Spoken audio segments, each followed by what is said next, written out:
Hello and welcome to a very special episode of the Something Rotten podcast. Why is it so special?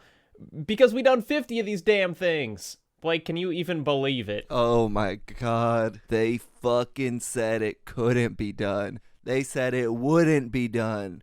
They said, by God, it probably shouldn't be done. And we said, shut up, dick. We're doing it. And here we are. When we recorded the first episode of this podcast in fucking 2020 as a limited series on Max Payne 3, we said one day, For Game 3 Query. years from now, For Game that's Query, right, no less. we will make this a full podcast. And we did it. Yeah, 52 weeks in a year, and it only took us 3 years to get to episode 50 as a weekly show. But we did it. Yeah, so this episode, we're not covering any game in specific. Instead, it's just gonna be like, look, we know what you listeners love. You love the boys hanging out. Yes, sir. You love us throwing our little witty sayings back and forth at each other. Pulling our little asses out. We got some announcements about the show as well that we'll talk about. We're ending it. We hate each other. We're done. We're like the Mythbusters. That's right.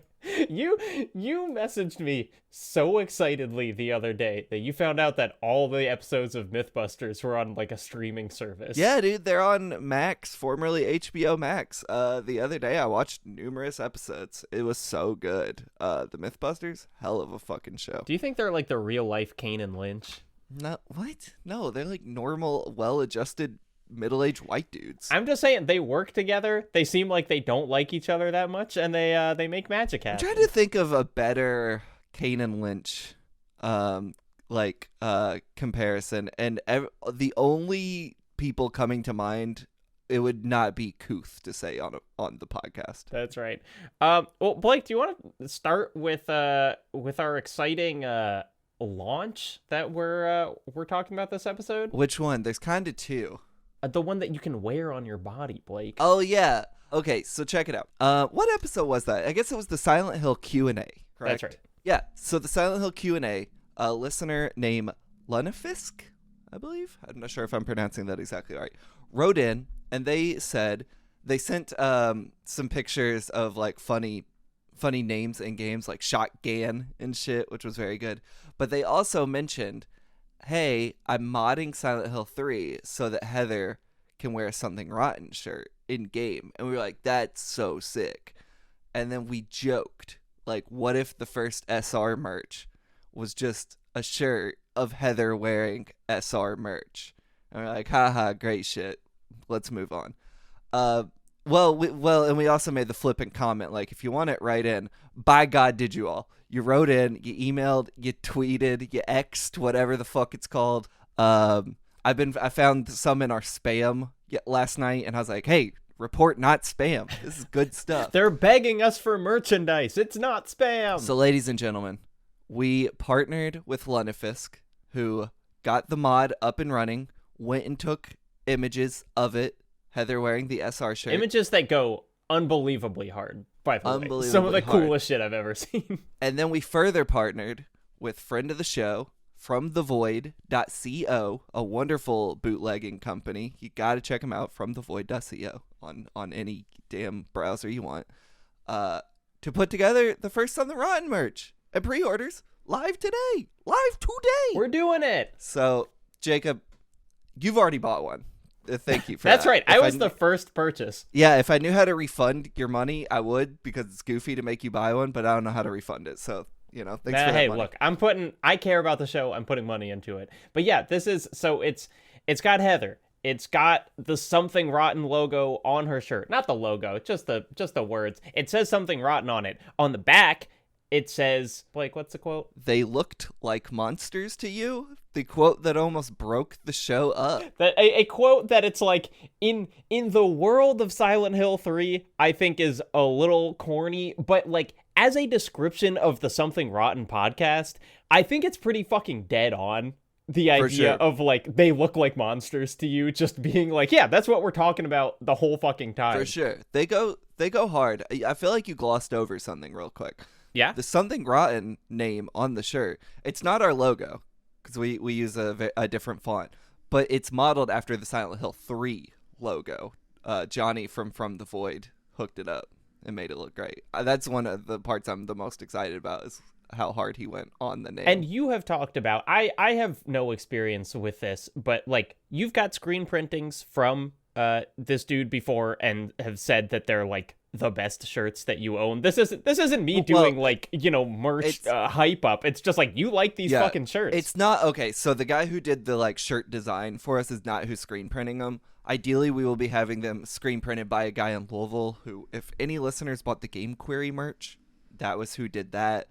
He does all the From the Void screen printing. He does basically every band in Louisville, Kentucky. So the goal of this was like we wanted to keep it all in-house, so to speak. So, you know, we worked with a listener to get the mod up and running and get the assets. Then we worked with a friend to do all the shirt designs. And then, look, all respect to other podcasts, but we're built different. We were not going to go to Redbubble or Teespring and get one of those shirts that, like, you know, looks great and then you wash it 2 times and it's just completely destroyed. We're going to be working with an independent screen printer that we can vouch for that makes shirts that hold up. And it's going to be sick. I'm really excited. I think we're knocking it out of the park. So we've talked enough. Here's how you buy one. somethingrotten.bigcartel.com. It'll be in the show description. It'll be in the YouTube description a month or 2 from now, you know, if you're one of our lovely YouTube listeners. It is a pre-order. Yeah, well, that being said, it's like, I don't know if we're going to keep this on store shelves. Like, we kind of might do, like, one printing, especially depending on how cool Konami decides to be.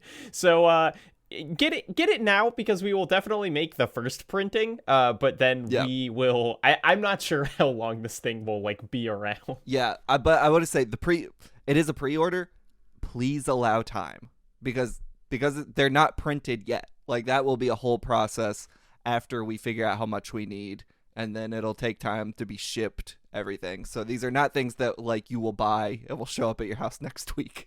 That is just not how it's going to operate. We're doing a pre-order for it. But they're $30 US. And that's it. somethingrottenpodcast.com, baby. I want this fucking shirt. We're sponsoring ourselves now. We're still sponsored by Nebula. Thank you very much, Nebula. But yeah, I think we're both just like excited about being able to wear a Something Rotten thing ourselves. For sure. But also all credit to Lunafisk and the listeners. This was not something we were planning to do until like people were like, wait a second, that joke rocks. Do it. So all credit to y'all. Otherwise, you wouldn't be able to wear mine and Jacob's dumb little show on your bodies. We're doing it. Yeah, also, hopefully more in the future. We'll see how this one goes. It's kind of a trial run in a lot of respects, but if this goes well, hopefully we'll do more shit in the future that you can wear on your shirts, your bodies, maybe home appliances. I don't know. What about a Something Rotten fucking lampshade? How sick would that be? Something Rotten toaster. That would, you know, a lampshade would be really good because we talked so much in the Max Payne 3 season about lampshading. That's right. A real throwback. That's a deep cut. All right. I have a few listener comments that I dug through the email. Some of these are some of our earliest emails we ever got that I went back and pulled some funny things from. This comes from Martin. Are you ready, Jacob? I'm ready. I really like this one. It's very sweet. Usually we cut out the self-congratulating stuff, but it's our 50th episode, baby. Prison rules. We do what we want. I usually don't like to listen to English podcasts. Greetings from Germany. What's up, Martin? I took 2 years of German in high school. Wow, read the rest of this in German, Blake.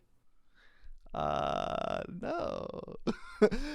Anyway, I usually don't listen to English podcasts for some reason, but then came Something Rotten. Thank you for doing this beautiful mix of insightful discussions on grisly games and silly antics. On the insightful part, it can be downright inspiring. Oh my god. As I am an editor at a German games website, although analytical discussion of video game stories sadly isn't really happening here right now on bigger platforms, and some interesting projects have died over the past years. Look, as someone who works in the game press, totally understand. Yeah, not unique to Germany. Yeah, keep your head in the game though. Even at GI, sometimes this is no fault of GI. Sometimes you just got to fight for those big stories. I wish you all the best there. On the silly part, my wife doesn't listen to podcasts at all, but she never says no when I come over to talk about or play loud the newest instance of what I like to call Blake and Jacob's iconography. How do you pronounce that word? Iconography. Iconography of video game schlongs. I'm looking forward to the episodes on shorter games like Anatomy coming up soon on the main feed. And of course, the big number 50 coming up right now. We're doing it. If you should really do merch someday, I'm all for a shirt saying friend of the show on the front, and on the back you could list some of the people and things Blake has declared friends of the show over the course of the seasons. That would be very You need a bigger shirt. Thank you, Martin. Yeah, I know. That'd be a huge shirt. Thank you, Martin, so much. I keep thinking about our friend Mike Mahardy on our Alan Wake spoiler cast just saying it's been a big year for video game penises, which is true. And it has. It has. Uncircumcised penises, too. Shouts out. We love that. Blake and Jacob's iconography of video game schlongs. Here we go. We had to have talked about this, right? Like, how many video game penises are uncircumcised? We absolutely did talk about this. I feel like we've talked about it multiple times. We record too much of this show. It's hard for me to keep track. What's next on the docket, Jacob Geller? Okay, well, here's something that I want to talk about, even though it's going to be mostly you talking. Something that I hope people realize about the show, but maybe they don't, is that this show has a fully original theme song for every season, sometimes multiple theme songs per season. Mostly. Almost entirely. And those songs, we're not finding them from YouTube. We're not looking on SoundCloud remixes. Those are made in house by Big Riff Hester over here. So Big I guess Riff Hester, resident of Riff City. I don't know anything about your creative process for this. So I guess I don't know. First off, do you have favorites? I feel like I have my favorites. If I can go first and then you do. Okay. I mean, I think they're mostly recent, but the Suda season and the Silent Hill season, I feel like are both real standouts of just like, damn, those are good riffs. Thank you so much. Yeah, the Suda one, which that song is called Kaide, and it's truncated form. Which I had to come up with names for all these songs. We could talk about that in a second, why I had to do that. That one's my favorite. It's the only one I've taken and turned into a whole song and played with the band I'm in. It has just become a song for us. It's not out yet. We're in the midst of working on it. But yeah, that one's definitely my favorite. The Silent Hill one I really like. They're like things I wish I had done differently on it in the drums, but you can't win them all, you know? You hit export and you're fucking tied to it.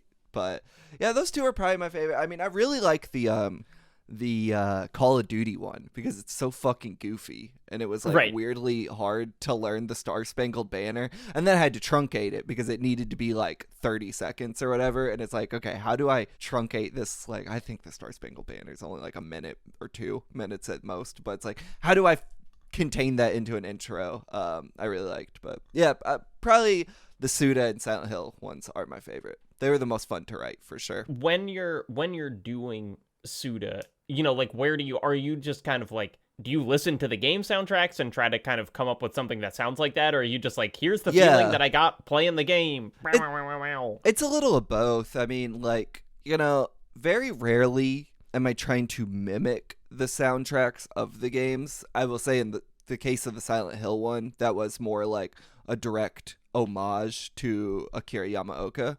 But usually I try to pull from like the ethos of the creator or the game itself. And like Suda is very like punk inspired. I mean, his favorite band is like the Smiths or whatever, but I was not going to write a Smiths type song, but I was like, yeah, that's right. Weak Finchy, as far as I'm concerned. It's kind of a bummer. But so like with something like that, it was like those games just have kind of this raw, fast punk feel, which like works for me because like even though I've always played in like metalcore, hardcore bands, like they've always been more punk influenced. Like I've always been like a very fast guitar player.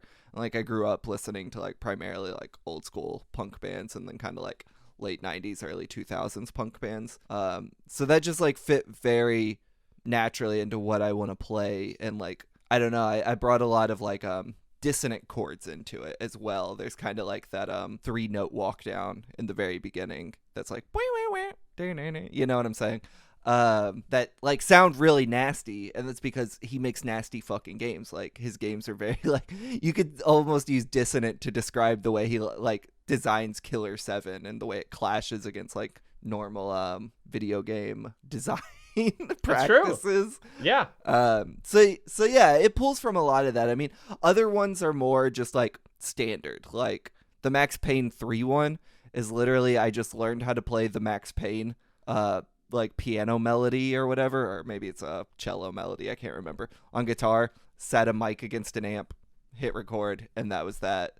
But others I like kind of sit and be like, how does this game make me feel? And I think also the now, do the Iron Lung and the Anatomy, are they like the same, or are you throwing in the Anatomy stuff just on that episode? No, they're the same. That one was actually a little different. I didn't write anything for that one. That was pulled from a demo that I never used, but like I always really liked that part because the demo is like the heaviest thing I've ever written, and then it has this break where it's just this like weird kind of creepy slow down part. So I actually did not write that for the show. I mean, I wrote the part, but I wrote it like years ago, and when I needed to do a theme, it like popped in my head, and I was like, oh, that's kind of cool. Honestly, kind of thematically fitting for Anatomy for you to like find an old tape and like repurpose it. Yeah, the only thing I did was I dropped a voice clip, which I've been doing more actively in our seasons, is like using samples and voice clips. But yeah, that was it. Just dropped that in there. Hit export, called it a day. Well, and so now you have, this isn't, it feels like we're just doing like promo after promo. This one is just another thing that people have asked for that is like cool that you have, but like people can just go and listen to all those songs now, right? Yeah. I honestly am very humbled and appreciative as someone who has played in bands for like half my life at this point. Like just how stoked people are on these like 30-second to a minute things I record for the show. Like I get a lot of tweets and comments being like, yo, can I just download this? So I threw them up on Bandcamp. If you go to somethingrottenpod.bandcamp.com, there's a quote unquote Something Rotten album with not every theme, and I can talk about why in a second, but there's an album with all the themes on them. They're all kind of named after what they would be. So for example, The Darkness is called Estacado. Silent Hill is called For Me It's Always Like This, and they are, unfortunately, there's no longer versions of them. What you get in the show is just what they are, but if you want to download it, it's all free. You can download it, listen to it. Make it your ringtone. Yeah, you can do shit like that. That would be really cool. I mean, what my plan is every time I write a new one, I'm just going to update the album with it, so you can check back, grab it. I did a little sneaky thing I didn't tell you about, Jacob. Oh, I leaked the Anatomy season on there because no one really knew about this thing yet. So I just went ahead and uploaded the theme song like last week, and it has no plays because no one really knows it's up there. And I was like, well, if you wanted to know what the season was, there it was. Watch this space. I might leak future seasons on there just for fun. But yeah, it's all up there. The only ones that aren't, there are a few that weren't. So the Last of Us season, I did not write anything for. I tried and I just like could not. The composer Gustavos, there was no reason I didn't want to even pretend I could write anything like him. He's one of the greatest to ever do it. The Kane and Lynch season, also not on there because that is just a song from Kane and Lynch 2 that I lightly edited. And the Max Payne 3 is not on there because I lost those files. Oh no! They're really old and on a different computer. You got to learn it again. I could.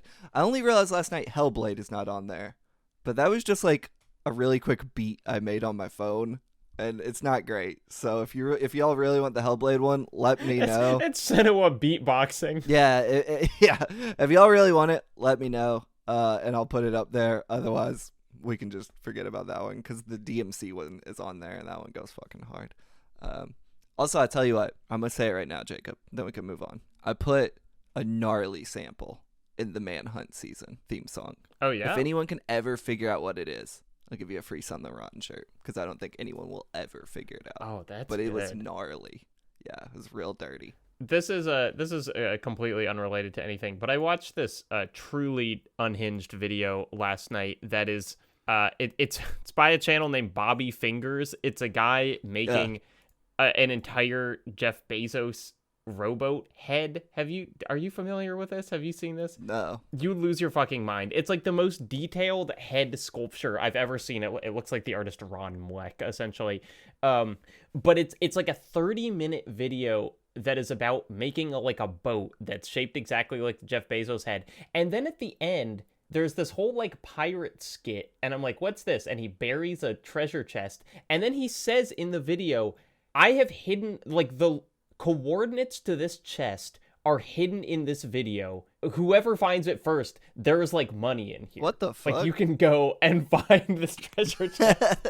So that is insane. Send me this shit. It's very good. Next comment. 2 comments, quick ones. All this talk about violence, this comes from Villy. All this talk about violence reminded me of the one very traumatic thing I saw online when I was like 12. There's a web series called Happy Tree Friends that older boys were watching on the computer class during the break. The theme music of that series, combined with the ultra-violence, was enough to put me off Western cartoons altogether for a while, until SpongeBob, of all things, brought me back to watching them. I don't recommend it unless you specifically like violence. I thought this was a fun comment, because when I was growing up, Happy Tree Friends were so fucking popular. Yep. Even Fallout Boy did a music video with the Happy Tree Friends. And they were never for me personally. Billy, I'm with you. That's not my thing. Yeah, they're very dumb, but like I remember them. Do you know there's like there's like a season from 2006 on YouTube that you can like pay. I only knew them as like just kind of flash videos online, but apparently they went corporate. They made a season. They got so popular for a while. Carpal Tunnel of Love, that Fallout Boy song, had a music video with the Happy Tree Friends. So there you go. As I've said before, my big violent internet videos were the Madness series, Madness 1 through 9 or whatever. Which again, hey, Something Rotten listeners, if you have memories of watching the Madness Flash animations, please write in. I would love to hear about it. Blake, you knew what the real villain of Metal Gear Solid is? Yeah, nuclear proliferation. Okay, yeah, but... Oh, you mean giant sick robots. No, I was going... Oh, you meant the controls for the sniper rifle. No, Blake, the real villain of Metal Gear Solid is a lack of data security. You're just saying that because we're being sponsored by NordVPN. Think about it, man. People are constantly getting one over on Snake because his codec is like wide open and anyone can listen in. I feel like you're making this sound dumber by connecting it to that game. The fact is, VPNs should just kind of be part of your internet infrastructure at this point. It actually is for me, and not just because I'm smarter than Solid Snake. I've used VPNs when traveling to different countries so I could continue working like I was still at home in the US. I've also used them when doing research for my videos, or even for this show, because believe it or not, Blake, there's still a lot of websites that feel pretty unsafe to be on. No way. Using NordVPN, I know, I'm not going to pick up some tracker or malware or something. Snake, he could have I'm just going to interrupt to tell our listeners that when they sign up with our code, nordvpn.com/rotten, they'll get bonus months on top of an annual plan. You don't need to make it about video games, Jacob. This is just something that normal adults who listen to our show should use. Also, there's a full 30-day money-back guarantee, so if they decide they don't want it for some reason, it's no big deal. You're right. I shouldn't lean on Snake to make logical advertising pitches. Be a functioning adult and just visit nordvpn.com/rotten to get our special offer and protect yourself online. Was that so hard? Colonel, VPN, Nord. All right, so this comes from Theo. I don't recall what season it was mentioned in, but I accidentally ended up watching the entirety of Man Bites Dog. And although I'm not huge on foreign films, I was thoroughly impressed. It revs up almost immediately and stays revved for the whole movie. It was funny, dark, and borderline hard to watch. Jacob, I included this message from Theo because Brother Bear, watch Man Bites Dog. You're gonna love it. It's on. Yeah. It's on Max. I'm pretty sure. I think it's on Max. Used to be at least. Anyway, Man Bites Dog. That was in the Manhunt season, right? Mm-hmm. It's the first one. Yeah. It's the fake mockumentary about the serial killer. It's really great. Okay, so at the end of this, or the second half of this episode, we are going to we're just going to rank our favorite games that we've played on this series. But before we do that, I just wanted to talk about some of our favorite episodes that we've done so far. I thought would be fun. Wow. Just to kind of like pick a couple and be like, damn, these were good. Yeah. You go first. Okay. Let's see. I think, I mean, we talk about this all the time. Playing Kane and Lynch 2, a revelation in both of our lives. I feel like the first episode of the Kane and Lynch 2 thing was almost like the show's like solidification, where we were like, here's what it is. So? This is, Max Payne 3, great game. We both love it. But it was like, here is the rotten game. Like this is the model from which we will compare all others. Oh, that's funny. I haven't listened to those in so long. I don't remember anything about them. I think my favorite one is actually the Manhunt bonus episode, because it felt like it was our first attempt at doing the cross media things, like comparisons or whatever. And I think it was the one we just knocked out of the park the hardest. Well, that one is hilarious, because that's like, that feels like you have been studying your whole life to make that one episode. It was like, finally, Blake is unleashed to talk about snuff films. Yeah, dude. And we talked about, it was so cool talking about that newspaper article featuring the first picture of a electric chair execution, which fucking happened here in New York. So I can go to that house. It's pretty easy to find.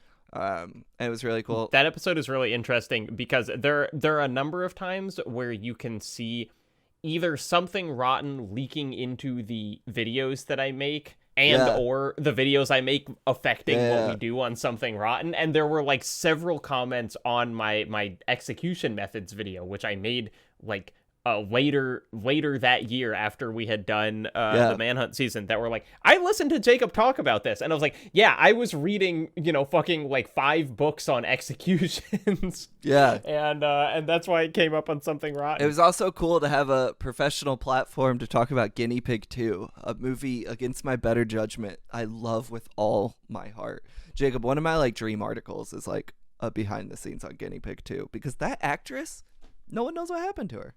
She's just gone. Gotta find her. Track her down.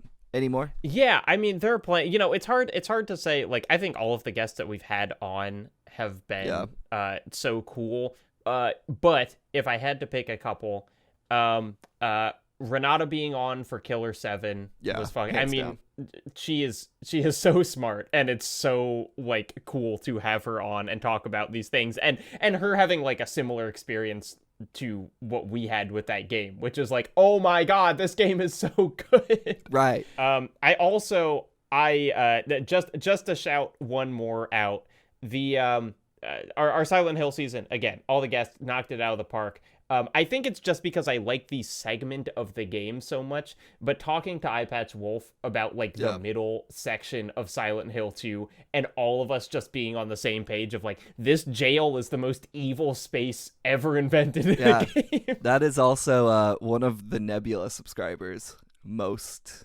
liked episodes, at least based on listen numbers. That's one of our more popular episodes. That Renata one of my favorite. Also Eyepatch Wolf. Also Reed and Ed on Call of Duty was really cool, because I think Reed and Ed are just like fucking in a league of their own. And Ed is so fucking funny that it was great talking to them. I also, most recently, it's not out on the main feed yet. It's out on the Nebula feed. But the Anatomy episode with Autumn Wright. Autumn fucking rocks. Yeah. They just did a reading for us at the end of the episode that was like better than my best work could ever hope to be. Like they're so fucking smart. No, it was like, Autumn described it as like, okay, I wrote like a stream of consciousness, but essentially we had like a slam poem for Anatomy or whatever. And it was really good. Yeah, they were so fucking rad. Anything else? I mean, I love them all equally. They're my children. I love them. Look, here's something that we can do, maybe a little special. Usually we announce the next series on like the bonus episodes, but I feel like for the next one coming up, it's both exciting and it might require a little more prep, or people just might want to play along with it. So do you want to just say what we're doing? Snake, come in, Snake. Is that a thing from? We're playing Metal Gear Solid 1 and 2, folks. It's fucking time. Do you think love can bloom on a battlefield? Snake Eater. We're not playing Snake Eater, actually. We're playing 1 and 2. We're doing... Next season is Metal Gear Solid 1 and 2. I'm top 10 fucking hyped to play this. I mean, so here is the truly humiliating admission for me, and maybe less so for you, Blake, is that neither of us have played those games. True.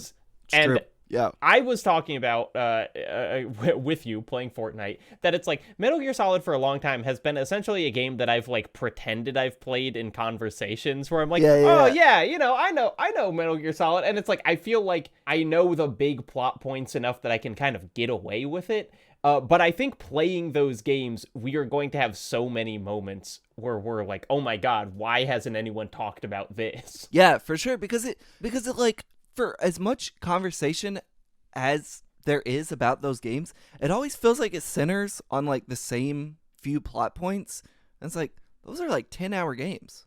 It's got to be more we're just like letting fall by the wayside in these conversations. And that's the shit I'm really excited to dig up, because at this point, like, who gives a shit? You play as Raiden, not Snake, in Metal Gear Solid 2. Why are we still talking about it, you know?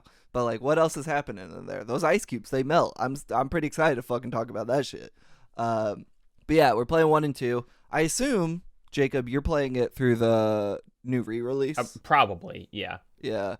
There's like a bunch of like talk about the ports of those. Frankly, I don't give a shit that they're bad ports. We're not going to talk about that.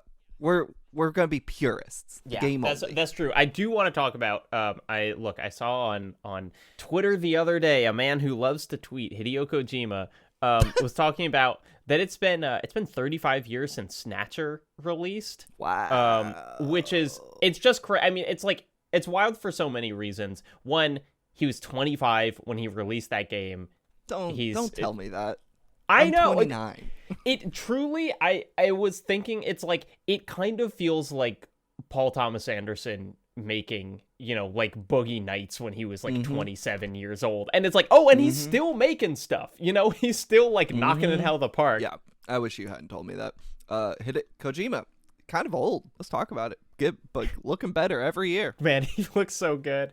Do you know the thing? We might cover Snatcher on this podcast one day. Yeah. But potentially the most rotten fact about any Kojima game is not actually in the game itself, but an idea he had for Snatcher where so it's like an hour into that game, you get to like the first murder scene, and it's like, oh my god, someone's like decapitated or whatever. I don't think I've told this on the podcast before. And Kojima, while making that game, wanted to paint the disc with a paint that would be heat activated. It would create a smell, is what he wanted. So when he put it in the disk drive, it would heat up and it would smell, and he wanted it to smell like blood, because after playing the game for an hour, you would get to that first murder scene, and that's about how long it would take for it to heat up, and then your room would smell like blood while you were there. That's the sickest thing of all time, but every other time you played Snatcher, it would be so annoying. No, I know. It would be like the whole game. Yeah, but that idea rocks. Specific to Metal Gear Solid 2, Jacob, let me give you a little homework. All right. People like to dunk on Jeff Keighley. All right. Do you mind if I get on a soapbox real quick? Go on a quick diatribe? Okay, but only if you do dunk on Jeff Keighley at the end of it. People like to dunk on Jeff Keighley. Just because his parents made IMAX. Yeah, right? Isn't that fucking crazy? Here's the thing about Jeff Keighley we don't talk about, though. Back in the day, one of the best and most influential game journalists of all time. Like, hands down. His better than my work, better than basically anyone else's work. His Final Hour series is breathtaking. Jacob, you have got to read the Final Hours of Metal Gear Solid 2, where he was just there in their office as they finished the game. It's unbelievable work. Like, we can dunk on Keighley's... Look, dude's making a buck. I don't think the Game Awards are great. I also don't think they're as bad as everyone else makes them out to be. I think they're fun popcorn events. But I understand the criticisms of him. I wish he was just a shred more ethical of a human being sometimes. There's your dunk. But man, I never want to discount the work he did as he was coming up in the Game Press space, and we have got to read that piece, because there is just like, as someone who does a lot of profile-based work, I'm like, oh, I'm a fucking joke. Like, he did this in 2001 better than I will ever do in my life. Like, the way he describes, just, I can't wait. It's so good, Jacob. You've got to read the Final Hours. It is like, they're old, so people don't know it these days. But there are people who are still being influenced by those pieces that have no clue they're being influenced by those pieces, like your favorite band's favorite band type of thing. Yeah. Where it's like you can still feel that in so much like profile-based video game writing. Goes hard. All the old dudes listening to this, y'all know what's up. Anyway, I'll have to find a version of you that is not broken in GameSpot's CMS, because I think the current version uploaded is like kind of breaks after a few thousand words. But brother, you're gonna be like, Hell wow, yeah. games writing used to be so good. What happened? You're gonna have to make a new video called "What the Current State of Games Writing" or whatever. What was Yeah, that? but then I'll like read any gaming magazine from 2001 and be like, no, it wouldn't. Well, that's the thing that makes it so crazy, right? Is because it was coming out in that era. And like Jeff Keighley was like, he was approaching it the way like Time or Playboy would in their like, profile based heyday, or like Hollywood Reporter does these days, which Right. like I think their profiles are so astounding. Like it's amazing. Did he have a Final Hours Babe of the Week? That was IGN. He was doing those. I know. I'm these just for referencing the GameSpot. state of games journalism back then. Yeah. Did he make Kojima lick a PSP? Look, that's also IGN. No, I don't know if that was IGN. I was IGN. Here's the thing: Game Informer's been around longer than I've been alive, so we're just as guilty. So yeah, you ever pop open an old Game Informer? No, it has not. Oh, yes, it has. Okay, I was looking at the 25 years poster, but I realized that ended in 2016. Yeah, we started in 93, I think, and I started in 94. So yeah, it's older than me. So we Well, just this passed our says 30th year. 91, but that doesn't. Well, there you go. Even older than me. So This is the content that people come to the 50th episode for. Here's another. I was asking Annie, who was featured on Last of Us Part 2. That's right. Discussion. That's a great episode. My God. I said, what should we do for the 50th episode? And she said, well, first you should spell the podcast 50 thing rotten. I don't like think do a little graphic I don't think design. we can do that. I don't think we Okay. can do that. Well, I'm marking it down as we're ignoring Annie's ideas. Sorry, Annie. Does she have another idea? No, that was it. Oh, okay. Great work, Annie. Can I read this email from Yeshua? Yeah. Thanks for responding to me in the season finale. I didn't expect Jacob to be so tickled by the screenshot, so I went through 20 seconds of effort to. Oh, this is from our Devil May Cry and Hellblade series. Yeah. I went through about 20 seconds of effort to mock up a new DVD cover. I just want to thank you. I listened to the series much earlier, thought it died, and came back to it early in the summer. Hell yeah! When I've been going through something of a rotten time in real life. Not hell yeah to that. I'm sorry about that. It's perhaps the podcast that is most tailored to me in its conceit. I'm happy to support it on Nebula. Thank you, Yeshua. Thank you. It is a poster for Brokeback Mountain that simply has the button featuring Dante from the Devil May Cry series slapped on the front of it. Incredible stuff. We got one more. I'll just read really quick. Yeah, go for it. This comes from Jack M. Hey guys, longtime listener and longtime fan of Jacob and new fan of Blake Hester. Shouts out. While I hope to contribute comments and questions about the series you guys play next, excited for The Last of Us 2. Hope you enjoyed it.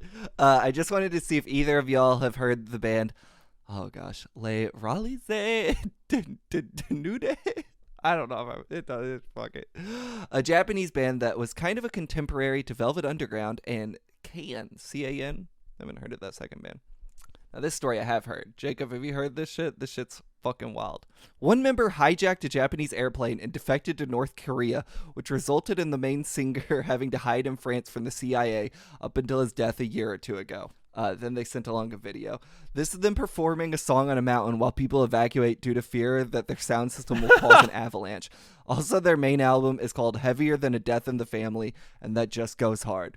Thank you guys for creating such thought-provoking content about video games, whether it be on the podcast or in excellently written articles that humanize game devs, or in excellently researched videos that help me explain to my mom that video games can be art. Y'all rock. Thank you, Jack. That band is a Something Rotten band if I've ever fucking heard one. That's awesome. Okay, so here is, I think, what we should do before we give our personal rankings of the games that we've covered, is I have arranged by Metacritic score all of the games that we've covered. Wow. And I'm interested to see if you can guess that ranking. And we're not doing, just to be clear, we're not doing Alan Wake 2 and Resident Evil 4, right? Nope. And Anatomy and Iron Lung do not have scores. So Okay. Neither well, of those. just so you know, those are on my ranked list. Mine as well, not just Alan not on Resident Metacritic. Evil. Okay, I'm looking at the games we've played.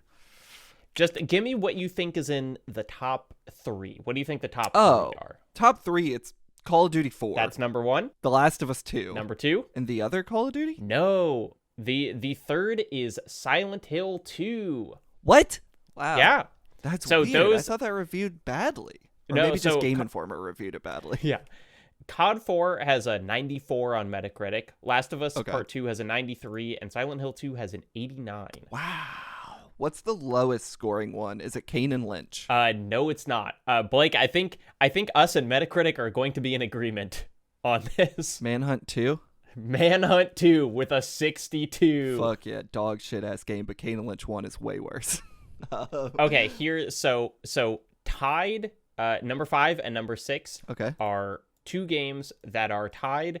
My guess is, I'm trying to like give you a hint. One of them is going to be, I think, pretty solidly middle of the pack. Okay, here's my hint. It's interesting that we covered 2 games in the series. You would not expect this one to be the top scoring one. The Darkness. No, it is DMC Devil May Cry is ranked higher than Hellblade. Oh, like weird. Significantly. By 5 Weird. points. The next 2 are the Max Payne 3 has an 86, and DMC Devil May Cry also has an 86. Okay. Then we have the companion to Silent Hill 2, Silent Hill 3, coming in at an 85, respectable. Call of Duty World at War, 84, a full 10 points lower than COD 4. Wow, that's crazy. That game's better than COD 4. I think I think it was definitely viewed as a disappointment following COD 4. I think people were we got a taste of the modern combat. It was so good. Now we're back to World War II. Boring. Right. What's next? Here's another interesting one. Again, a 2 that we covered that I think we would not rank in this order. No More Heroes is at an 83. Killer 7 all the way down at number fucking 13. The 74. That's fucked up. That's so fucked up. That's so fucked up. We'll come back to that here in a moment when we talk about our rankings. Just to speed round the rest of these. The Darkness 1 has an 82. Hellblade 81. The Darkness 2 80. So those 2 are pretty close together. Manhunt 76. Killer 7 74. Second biggest mistake on this list. Kane and Lynch 1 65. Kane and Lynch 2 63. The fact that you would rank 1 over 2 is an indictment. And then Manhunt 2 62. One is borderline unplayable. Yep. That's crazy. God, man. This is why we need Jeff Keighley back in the press. He'd never do this to us. Look, Jeff Gerstmann, we gotta stand up. All right. All right. I got my ranking is ready, brother. Yeah, give me it. What do you think is number 1? Killer 7. And I think your number 1 is Silent Hill 2. That's correct. My number 1 is Killer 7, dude. Killer 7, man, it spoke to me on such a different level. Feels like it was made for Blake. Feels like Goichi Suda. He's like, what if I made a game for this weird little white boy? And then he did. Shouts out. But my number 2 is Silent Hill 2, of course. I mean, those are the 2 games. Silent Hill 2 just barely coming under Killer 7 for me. Those were both games I could have played 20 years ago, but didn't. But nevertheless, when I played them this year, watershed moments. What's your number 2? My number 2. So my number 1 is Silent Hill 2. My number 2, Anatomy. Ooh. I think that makes sense. That makes sense. People will hear it on the main feed next week. For me, it is honestly, and it's almost hard to decide between those 2 because it's Silent Hill 2, big, ambitious, doing so much. Yeah. Anatomy is small, doing one thing, does it perfectly. Yeah. And so it was hard to decide, but those are my solid 2. No surprises here, brother. My number 3, Kane and Lynch 2. My number 3 as well. Yes, sir. Yes, sir. My number 4, Max Payne 3. I was going to guess that. Yeah. Yeah. My number 4 is Killer 7. Number 5, Max Payne 3. Okay. My number 5, Darkness 2, baby. Come on now. Come on, most fun game of all time. Oh, okay. Interesting. So what's 6 for you? Anatomy. I love that game. I find it very satisfying that we have almost exactly the same top 5, just like a Yeah. little shuffled around. Yeah. Here's kind of a wild card for me, and I reserve the right to change this list around at any time. Okay. My number 6, No More Heroes. What the? That's crazy. I was just thinking about, I was like editing footage of that game. I was like, Yeah. I really like that game. I think the ending of it Yeah. fucking rocks. There are a lot more kind of traditional games under it that are like, I Yeah. would definitely replay before I replay No More Sure. Heroes, but like I was just very taken by it, Like For I sure. really think that it like the things that it's trying to do are pretty unique and it pulls it off pretty well. It was a game I wish I liked more, especially like hearing you talk about it and hearing Susie talk about it. Like it's a game like I really respect and like thinking about, but just not something I actively enjoyed playing, which was kind of a bummer, especially coming off Killer 7. You know what I'm saying? No, but it's like if this was a list of like which games I wanted to play right now, No More Heroes would be at like the bottom of the fucking list. Number 7 for me. And I feel like I have similar thoughts as you do to No More Heroes. Silent Hill 3, a game I don't want to play again, and I didn't really enjoy playing, but I really enjoyed narratively, especially just the character of Heather. I love so much. Yeah. Also, like I think visually, it's like the hell world of Silent Hill 3 is so fucking strong. Yeah, I mean, and just every visual element of that game, just like what the character models look like, is so cool. Like the use of lighting and whatever. Yeah, definitely a game I don't want to play again, but a game I might watch playthroughs of in my spare time.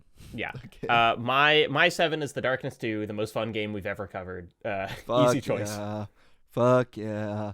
Next up, I think we might have the same one for this. I'm curious. Manhunt. Oh, no, not at all. Wow, I really like Manhunt. I think that game is really, really cool. I understand why Rockstar abandoned it, but wow, it would be cool to see more Manhunt games. I mean, at this point, you could never make a Manhunt. The graphics would be too good. It'd be too hard to make. Yeah, no, it needs to be a kind abstracted. of piece of shit indie. But like, man, I don't know. What is like could you imagine Rockstar 2012, 2013 when they're putting out like games like LA Noire and Max Payne 3? They're like, you know what? Manhunt 3. What did that game look like? I wonder if they kicked it around. I'd be curious to know. Probably not. Anyway, yeah. What's yours? Mine is The Last of Us Part 2. Which is I will say if I had not replayed it, that game would be way lower on this list. I gained a lot of respect, even though I think that game is deeply flawed. Sure. I respect what it is doing more having replayed it for this show. And like our conversations with guests. But honestly, it's like, my conversation with Annie in that bonus episode helped me kind of like get to some revelations that I hadn't before about it. So it's like, deeply flawed game, a game that ethically I kind of think you just shouldn't buy, especially given what's happening in the world right now. Yeah. But like it's It really worked for me upon replay. My next one, what number are we at here? 3, 6? 9. 9? The Last of Us 2. There we go. Okay, we're very close there. I do really like this game. I think I liked it slightly less this playthrough, but just because the game works so well when you don't know what's coming, that when you do know it's coming, it just didn't always hit the same for me. But yeah, it's also bro, they're putting a roguelike. I'm buying The Last of Us 2 again for that roguelike mode. This game is so fun. Right after we're like, oh, maybe don't buy this. You know what? I'll probably get it for free, to be honest. So that's it's right. Fine. Also, when we talked about our favorite episodes, Cameron Kunzelman, one of my favorite people to listen to on a podcast, and honestly, having him on and just kind of holding court on that game, even though it made for, I think, a significantly more negative final episode than we would have had otherwise, I love his perspective on games, and it was a total treat to have him on. My next one is Silent Hill 3, which I I agree with a lot of the things you said. The narrative does not quite work for me as much as just Heather. I like Heather. I like what she does. I like that she, aborts a god. But like, I just don't care about the lore. And one of the things that I like about 2 so much is that there is functionally very little lore. And so it's just like Silent Hill 3, I think, works less on just a pure vibes level than 2. And so I like it less, but I still think it's a neato game. My next one, DMC. Don't make crap. Fun-ass game. Head empty. No thoughts. Fun game. Like it. Truly a dumb guy game, but big fan. Still probably the second most fun game we've played on this show. Maybe. Yeah. Well, I don't know. I mean... No, Max Payne 3. If we're going, Max Payne 3 is the second most fun. Yeah, if we're going fun metrics, it's like Darkness, Max Payne 3, Last of Us 2, DMC. Well, Last of Us 2 has a lot of parts that once they add that roguelike in, then it'll be fun. You got a lot of shit that's just like walking around. If they do it right, man, they're just ripping off Mercenaries for that roguelike mode. That would be bananas. I'll give you my next 2 because so my number 10 is Iron Lung. And then my number 11 is DMC. I agree with you on everything we said about DMC. My next 2, this is where we're tipping from I love these games to pretty cool games. No More Heroes and Hellblade. Okay. Hellblade, a game I like visually a lot, do not enjoy playing at all. Yeah, I think that's a good call. It's like it's weird because it's like No More Heroes is like an extremely rough game that I think largely achieves what it wants to do.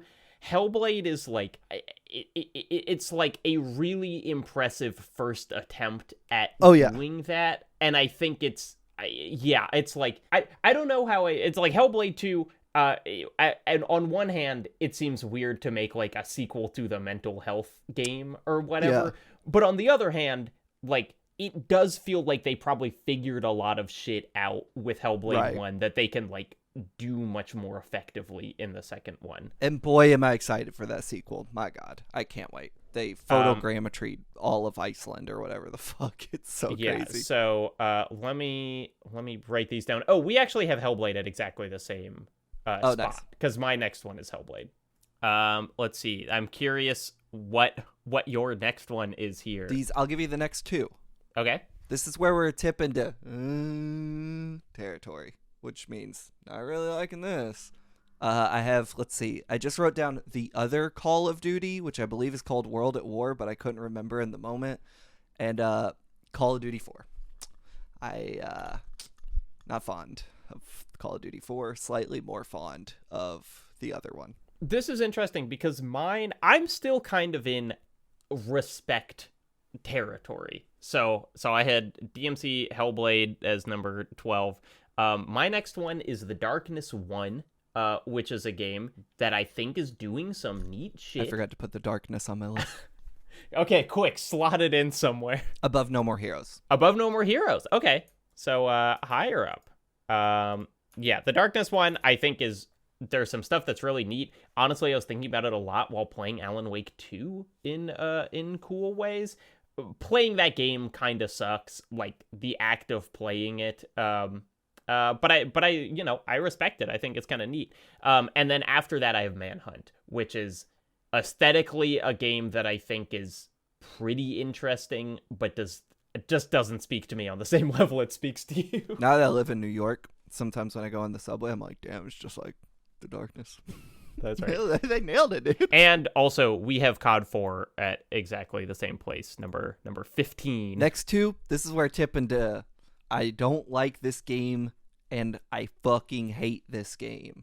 Manhunt 2, followed by Kane and Lynch 1. Bad fucking games.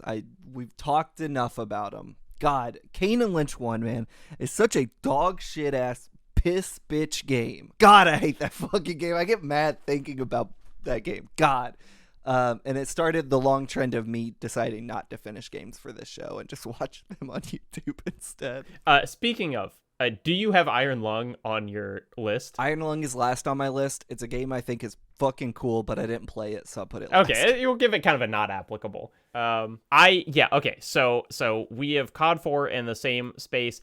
I put World at War below COD 4, which I think is like, I don't know. It's weird to think about because it's like, I think playing them now, World at War was maybe it was more interesting because it was less like the CODs that I had played. But like, when I think it's like, still, I think the most compelling Call of Duty experience is that AC-130 mission. Sure. That I think that's kind of like the peak of what the series is doing, like in an interesting space in the modern era. And so it's like that mission alone means that I kind of got to give it to COD 4 because it's like, sure. I don't even really think, even though World of War has like, it's got like the sniping mission and like the flamethrower, it's like, yeah, if I wanted to boil down like the single most interesting Call of Duty thing, it would probably be like that first AC-130 mission. Yeah, I just think World at War for me, like, I mean, it's still a Call of Duty game, but I think it like explores the grisliness of World War II in a way a lot of games and movies don't or didn't.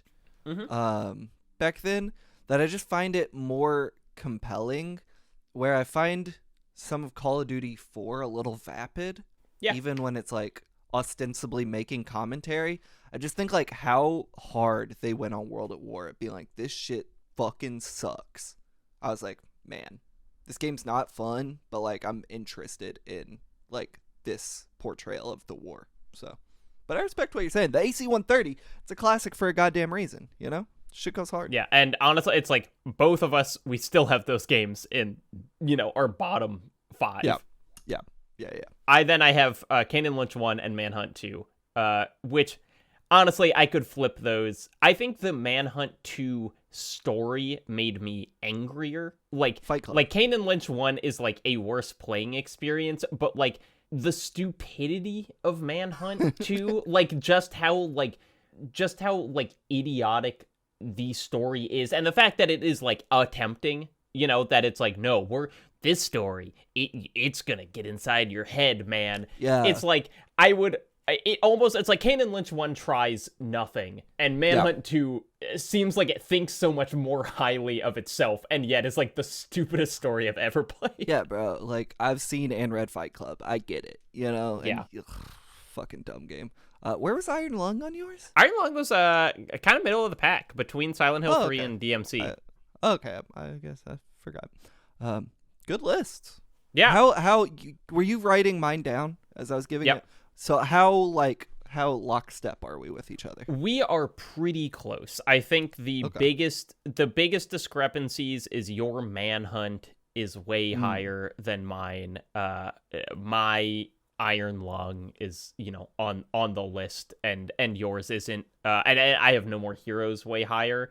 But like in general, we are within 1 or 2 spots of each other for like almost the whole list. That's fun. I got one. Do you have anything else for the episode? I don't think so. Okay, I got a fun little game we can play. So, hold on 1 second. So this is not something the listeners obviously have access to, but it's the Spotify for Podcasters site, which is effectively just a back end for podcasts, tell you every country your show has been listened to on Spotify. Okay. And it tells you how many times. First off, do you want to guess our top 5 most popular countries? It's pretty obvious. At least the top 2. Okay. Well, I think actually I have access to this in Don't look. 19, but I won't. Okay. Well, okay. US number 1. Okay. UK number 2. Yes. Germany? Nope. 3? Is Germany in the top Nope. 5? Oh. Yes. Oh, okay. Germany is in the top 5. Number 3. Oh, is it Canada? Yes. Canada. That Haley McLean listening to Something Rotten on 400 devices. Is Brazil in there? Brazil is number 6. Brazil's number 6. Okay, what am I missing? Australia is number 4. Okay, the other English speaker. Germany is number 5. Okay. Now this is according to Spotify. Oh, this when is I look actually at hold on. Sorry. We are almost exactly 50-50, US and everywhere else, according to Art 19. Oh yeah, so the Art 19 stats are going to be a little different because they're factoring in every other player. But yeah. It's like, US is 51% and international is 49. Okay, so according to Spotify, we have been listened in 94 countries. Which is kind of crazy. Wow. When you think about it. How many countries are there? Blake, I was just Googling that. There are 195. Hey, so are we over halfway? How do you do that? How many did you say? 94? Yeah.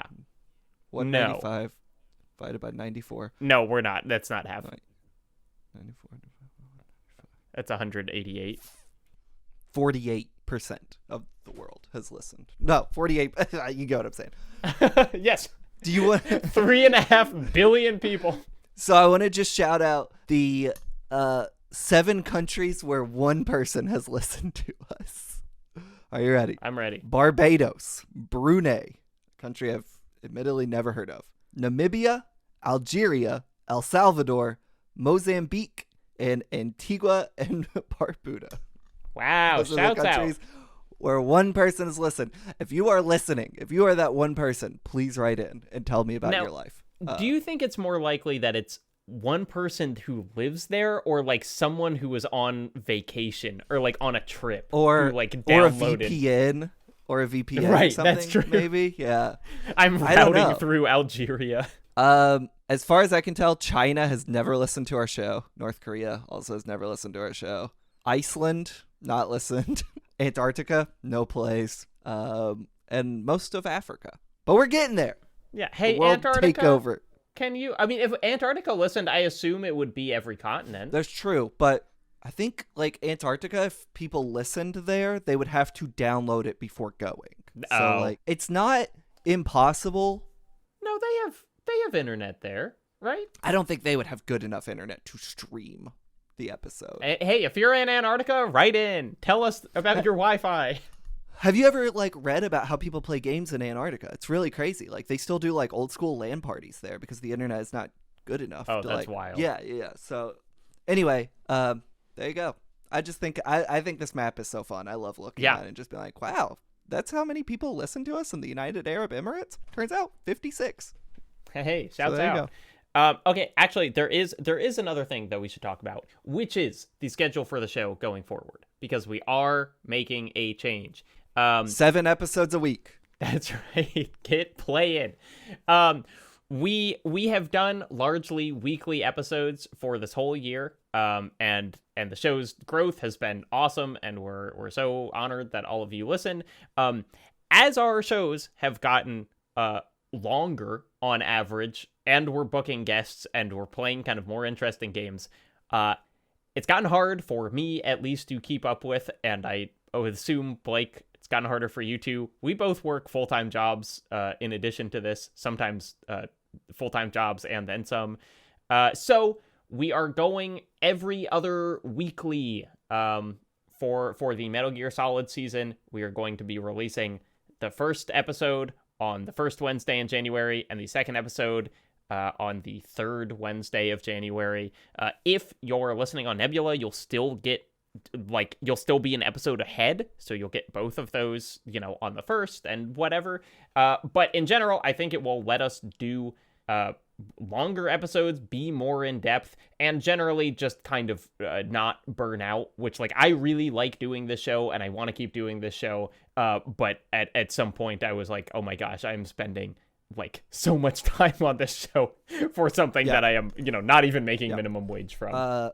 But it's not affecting the amount of episodes people get. You're still getting the exact same show, just spread out a little further. Mm-hmm. That's the only thing. Yep. No shit.